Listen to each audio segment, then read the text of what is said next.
দেখাবো ব্রয়লার মুরগির রান্নার রেসিপি। এখানে আমি অনেকগুলো পেঁয়াজ দিয়েছি, একটু ভেজে নিলাম। হলুদের গুঁড়ো, মরিচের গুঁড়ো 2 চামচ, হলুদের গুঁড়ো 1 চামচ, আদা রসুনের পেস্ট দিয়ে দিলাম 2 টেবিল চামচ, দারচিনি এলাচ গুঁড়ো দিলাম, তেজপাতা দিয়েছি, ভালো করে কষিয়ে নিচ্ছি। হ্যালো গাইস, আসসালামু আলাইকুম।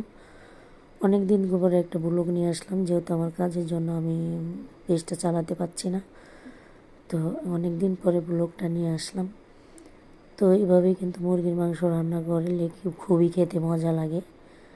তো আমার স্ট্যান্ডটা ভেঙে গেছে, এই জন্য আমি ভিডিও করতেও পারি না। আবার নতুন করে একটা স্ট্যান্ড কিনতে হবে। তো আমি কিন্তু মাংসটা দিয়ে কিছুক্ষণ পরে আলুটা দিয়ে দিচ্ছি। এভাবে ঝাল ঝাল করে যদি ব্রয়লার মুরগি রান্না করেন, খেতে কিন্তু বেশ ভালো লাগে।